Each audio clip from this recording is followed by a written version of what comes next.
Back in February 2008, I decided I needed a change in my monotonous life.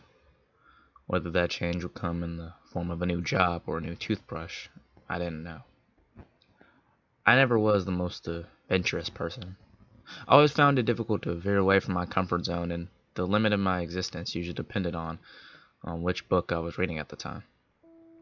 It often took me a while to realize that my happiness often derived from the stories that my mind was living in.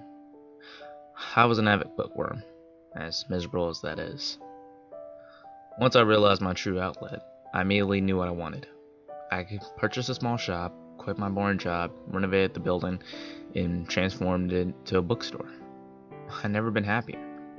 The next 2 years were the best of my life. The store had become a big hit with the locals, and my perspective on work had been completely altered, and I was feeling genuinely happy for the first time since my childhood. It was during the winter of 2010 that she walked into my store. She stepped inside out of the snow and approached me with a large bin bag. Etchings of age covered her pale face and hands. She must have been at least 80 years old. Slamming the bag on the counter, she simply said, "These are for you." I looked inside the bag to find a selection of some of the greatest novels ever written. "Why? Do you want money for these, or some kind of book trade?" "No, they're yours to have. Take them." She gave me a feeling of uneasiness. Her dirty gray fringe concealed her face as a cold gaze met my vision. "Are you sure you want me to have them? Wouldn't you rather sell them?" "No, I have no use for them, nor for money." "Okay, thank you. What's your name?" "Lucy." She muttered her final words and left my store. I found it all too strange that somebody would give away such great books for nothing. But I suppose some people are just that nice. I made my way home that night and took the books with me so I could go through them. I piled them up on the table and was surprised to see that all of them were in fantastic condition. A couple of them seemed to be first editions, and others were versions I've never even seen before. It took me a moment to realize, but the novels that I was looking at were not as I had remembered them to be. The first book that I picked up was The Green Mile. On the front cover, there was an image of John Coffey smiling and holding two dead naked girls. Opened it up and flicked through the pages. In this version of the novel, he was in fact guilty of the rape and murder of both children. I made my way to the end of the book and read through the execution scene. All the officers who had originally grown to love John Coffey in the original novel were now laughing uncontrollably and screaming racial taunts as he was being executed. My eyes had seen enough, and my stomach had felt enough too. The next book I picked up was The Catcher in the Rye. The artwork upon the front page seemed to be of a dead body splattered on the street, drawn from an aerial view. I flicked through the book until I reached chapter 14. After Holden Caulfield speaks of messing with the idea of suicide, he suddenly breaks down in tears and jumps from the window, cracking his skull on the pavement below. The book abruptly ends after that. I then picked up Lord of the Flies. The defining image of this novel was of a large child with the face of a pig. He was covered in blood and surrounded by decaying corpses. After grazing through the pages, I reached a point in the story in which Piggy is described as being non-human, vicious, and a hungry animal. A chapter or so later, Jack insults Piggy, which leads him to losing his temper and ripping him apart. Piggy then proceeds to eat and kill the rest of the children. The remainder of the book was the same line repeated over and over. Piggy sat alone on the island, waiting for death. I wrote through the few books that were left in the pile, and they had all been changed in some sick way. The Great Gatsby, Wuthering Heights, To Kill a Mockingbird, Ulysses, every one of them.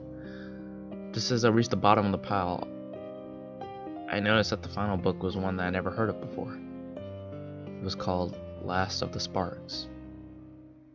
I found this slightly unnerving, as I immediately paired it with my name. Aaron Sparks. Still, it was just a book. The front cover was of 6 gravestones with words too small to be read etched in the granite. I looked up to the top corner of the book and noticed that there was a sale-by date on it. June 4th, 2013. I nervously opened it up to the beginning of the story. Chapter 1. Alice Sparks. My stomach dropped as I read my mother's name upon the page. I felt dizzy and confused as I anxiously made my way through the chapter. It seemed to detail a regular day in the life of the character until I reached the last page. Alice was crossing over the road when the heel of her shoe broke, causing her to fall.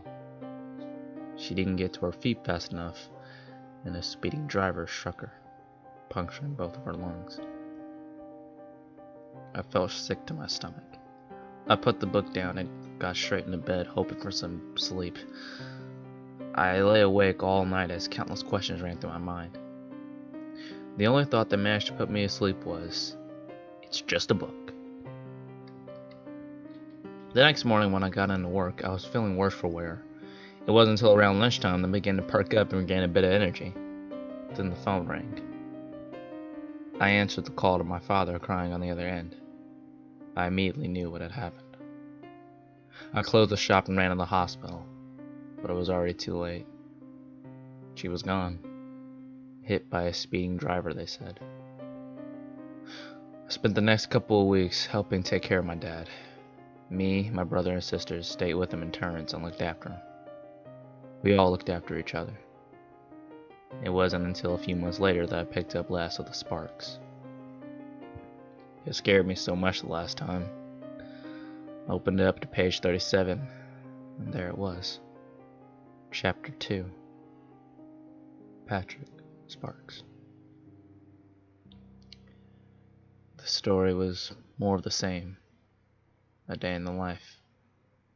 Right up until the part when he shot himself in the kitchen whilst on the phone to his son. I ran to the phone to speak to him, to comfort him. But then I realized what I may be doing. The phone picked up on the other end before I could say a word. He was gone. I got my black suit and tie out once more and repeated the same process for another parent. It ruined us all. After the funeral, I refused to touch the book. What if I had been causing these deaths by reading it? I couldn't go through all of it again. But on Christmas Eve of 2011, I got a phone call from my brother's wife, Heather. Will had been putting up Christmas lights on the roof, and he slipped on ice and broke his neck. He died almost instantly. I threw the phone at the wall and began to sob into my sleeve. Anger took the pain away for a moment as I picked up the book and read through chapter 3. It was exactly as Heather described. I fell asleep and woke up the next day with the book still on my lap. I decided to check who was going to be the next to go out of me and my sisters, and hopefully warn them, myself, in some way. I turned the page. Chapter 4. Mary and Sarah Sparks. I rushed through the story as fast as I could until I reached the end. Both of my sisters and their partners were drowned in a lake after colliding with another car on a one-way bridge. That same sickly feeling took over me as I met with my sisters later that day to exchange gifts, and I told them as calmly as I could muster to be careful while driving. I tried to sound as sane as possible when mentioning the lake, the bridge, and the fact that all 4 of them would be in the same car at the same time. But at least I told them. Mary and Sarah drowned 8 months later, in August 2012. After I went to the funeral, I picked up the book and turned to the final pages. Chapter 5. Aaron Sparks. I didn't read it. I'd rather not live in fear for so long, so I decided to save it for nearer the time. After all, there was a sell-by date on it for a reason. Everything had been normal for the past 5 months or so. Although I've lost my interest in reading, so back to my old miserable self. I question myself every day as to why she was doing this to me. But it doesn't matter. It was all gonna be over soon anyway. I've just finished reading the final chapter. It's June 4th. I'm sitting in my basement waiting for her to arrive. That's the way the ending goes. Or so I've read.